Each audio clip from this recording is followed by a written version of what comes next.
Welcome to Middle East Briefing. The content of the briefing includes Insight, Forever War? Israel risks a long, bloody insurgency in Gaza. Iran told US it did not want Israel-Hamas war to escalate. Israel says it is close to dismantling Hamas military system in northern Gaza. Dirty secret of Israel's weapons exports, they're tested on Palestinians. Bowen, ceasefire demands will grow without proof of Hamas HQ at Al-Shifa. Insight, Forever War? Israel risks a long, bloody insurgency in Gaza. Reuters. Israel risks facing a long and bloody insurgency if it defeats Hamas and occupies Gaza without a credible post-war plan to withdraw its troops and move toward the creation of a Palestinian state, US and Arab officials, diplomats and analysts said. None of the ideas floated so far by Israel, the United States and Arab nations for the post-war administration of Gaza have managed to gain traction, according to 2 US and 4 regional officials as well as 4 diplomats familiar with the discussions, raising fears the Israeli military may become mired in a prolonged security operation. If Gaza's Hamas-run government is toppled, its infrastructure destroyed and its economy ruined, the radicalization of an enraged population could fuel an uprising targeting Israeli troops in the enclave's narrow streets, diplomats and officials say. Israel, the US and many Arab states agree that Hamas should be ousted after it launched a cross-border raid on October 7 that killed some 1,200 people and took around 240 hostages. But there is no consensus on what should replace it. Arab countries and Western allies have said a revitalized Palestinian Authority, PA, which partially governs the West Bank, is a natural candidate to play a greater role in Gaza, home to some 2.3 million people. But the credibility of the authority, run by 87-year-old President Mahmoud Abbas' Fatah party, has been undermined by its loss of control over Gaza to Hamas in a 2007 conflict, its failure to halt the spread of Israeli settlements in the West Bank, and accusations of widespread corruption and incompetence. Israeli Prime Minister Benjamin Netanyahu said at the weekend that the PA in its current form should not take charge of Gaza. He said the Israeli military was the only force capable of eliminating Hamas and ensuring that terrorism did not reappear. In the wake of Netanyahu's comments, Israeli officials have insisted that Israel does not intend to occupy the Gaza Strip. Mohammed Dalan, who was the PA's security chief for Gaza until it lost control of the Strip to Hamas and has been suggested as a future leader of a post-war government there, said that Israel was mistaken if it believed that tightening its control of Gaza would end the conflict. Israel is an occupying force and the Palestinian people will deal with it as an occupying force, Dalan said in his office in Abu Dhabi, where he now lives. None of the Hamas leadership or fighters will surrender. They will blow themselves up but won't surrender. Dalan has the backing of the influential United Arab Emirates to lead a post-war administration in Gaza, according to diplomats and Arab officials. But he said no one, certainly not him, would want to come in to govern a broken and demolished territory without a clear political path in sight. Iran told US it did not want Israel-Hamas war to escalate. Financial Times. Iran has warned the US that if Israeli attacks on Gaza continue, the region could face a wider conflict.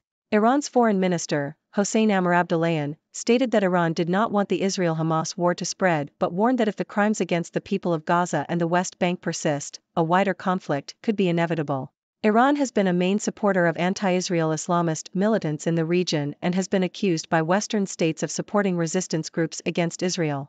Iran's foreign minister toured the region since the Gaza war began, visiting Iraq, Syria, Lebanon, Turkey, Qatar and Saudi Arabia.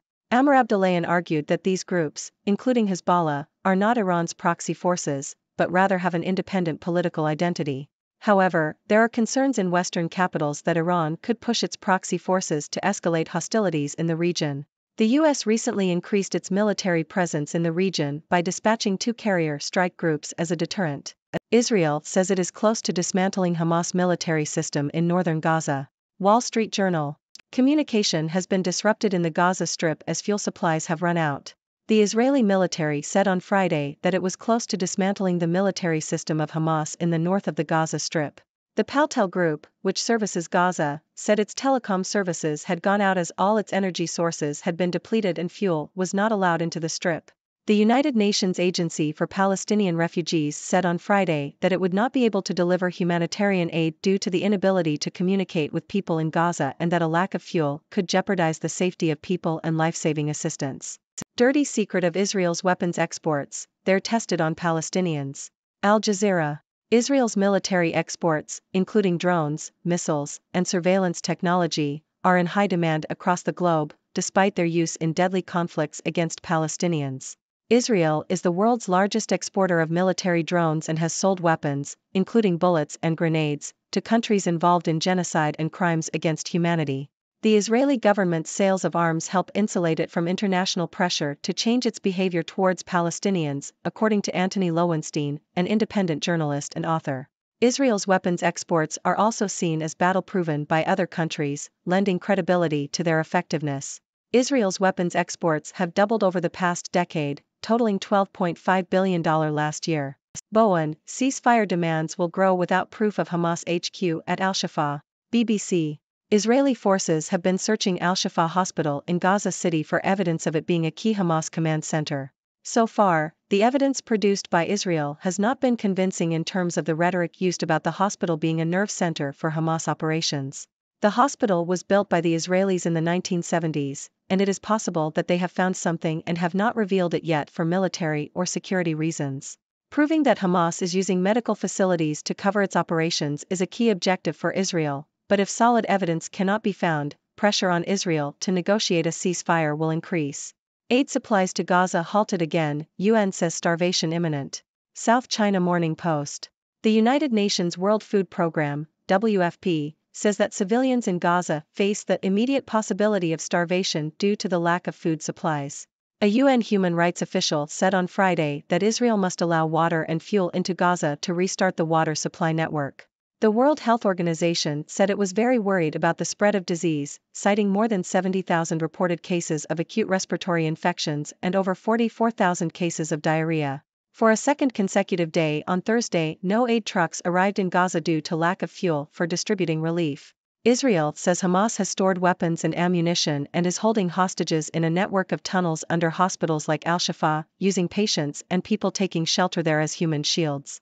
Surgeon flees Gaza City's last functioning hospital after anesthetics run out. Reuters. Dr. Ghassan Abu Sitta, a British Palestinian surgeon, has described his experience of working in Gaza City during the recent Israeli offensive. He explains how his hospital, Al-Ali, was inundated with wounded patients, with hundreds needing treatment and access to surgery. However, due to a lack of medical supplies and the hospital being surrounded by Israeli tanks, Dr. Abu Sitta and his team were forced to leave. The situation has resulted in a lack of functioning hospitals in the north of Gaza, with patients dying from their wounds as there is no access to surgery. Starvation and disease stalk Gaza as fuel shortages block aid agencies. Al Jazeera.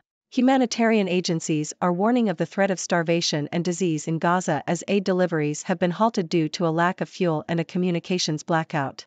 The United Nations World Food Programme has said that civilians in Gaza face the immediate possibility of starvation, while the World Health Organization has warned that disease is spreading rapidly. While Israel has allowed some aid to cross into Gaza via the Rafah border crossing with Egypt, it has allowed barely any fuel through, hampering the distribution of supplies. Belfast-born man's children cross Gaza border. BBC. Khalid El Estel, a Belfast-born man, has been reunited with his children after they were allowed to cross the Rafah border, crossing into Egypt. El Estel had appealed for help in reuniting with his children, who had been in Gaza during the recent conflict between Israel and Hamas. His 4-year-old son Ali and 1-year-old daughter Sarah are now being processed in Egypt. El Estel was born in Belfast but moved to Gaza with his family when he was 8 years old. His wife and other family members were killed during the conflict. The Irish Deputy Prime Minister, Michael Martin, has said that 23 Irish citizens have crossed into Egypt from Gaza and that more are due to leave in the coming days.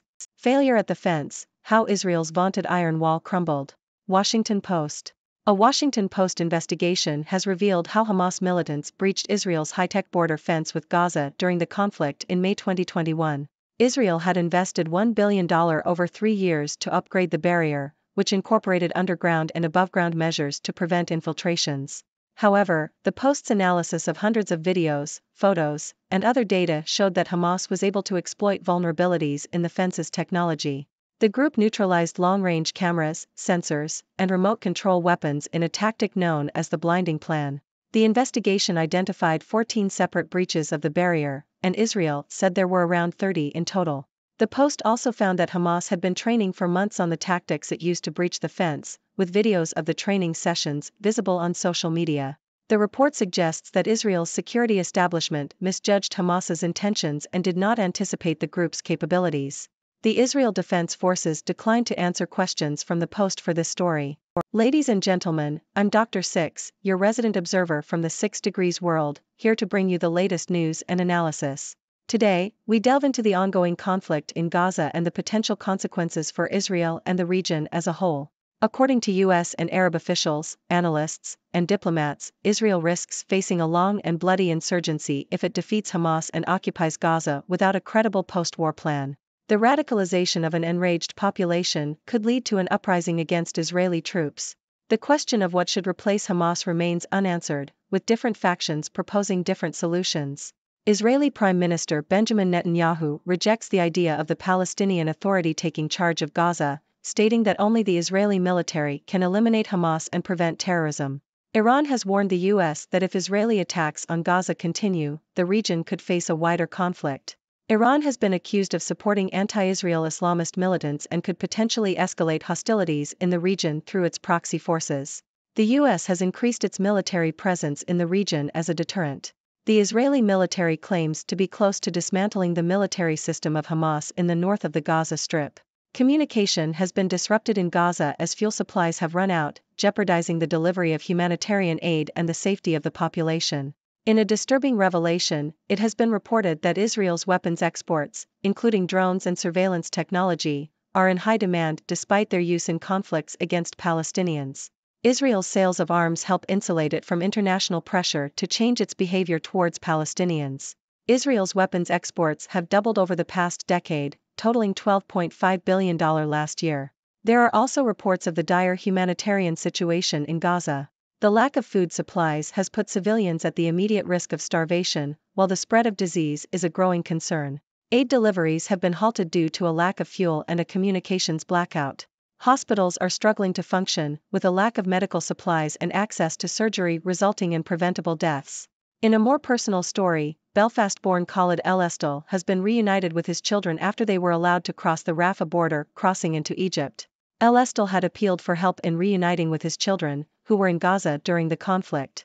The Irish Deputy Prime Minister has stated that more Irish citizens will be leaving Gaza in the coming days. Finally, a Washington Post investigation has revealed how Hamas militants breached Israel's high-tech border fence with Gaza. Despite Israel's investment in upgrading the barrier, Hamas was able to exploit vulnerabilities in the fence's technology and breach it multiple times during the conflict. Israel's security establishment is said to have misjudged Hamas's intentions and capabilities. In conclusion, the situation in Gaza remains precarious, with the potential for a long and bloody insurgency if Israel does not have a credible post-war plan. The involvement of Iran and the dire humanitarian situation further complicates the conflict. It is clear that a lasting solution is needed to address the underlying issues and prevent further suffering. Let's hope for a peaceful resolution and a brighter future for all those affected. Now, I'd like to hear your thoughts. What do you make of these developments in Gaza? Do you have any ideas for a potential solution? Let's discuss. Thank you for tuning in. The content above showcases the latest briefing reports and analytical synopses, thoughtfully curated by the 6Do team. These insights stem from a wide array of reputable media outlets, think tanks, government sources, and specialized experts worldwide. We encourage you to explore these sources for a comprehensive perspective. Keep in mind that while the content may not always align with the official standpoint of 6Do Brief, it's not meant to be taken as absolute directives for decision-making. Comprising seasoned media professionals, learned scholars, and accomplished scientists, the 6Do team embodies a trailblazing, fully independent media entity. To customize 6Do Brief to meet your professional needs, you have the option to subscribe to a diverse array of briefings on our website, 6dobrief.com. Regardless of your location, you can conveniently receive 6Do Brief via email.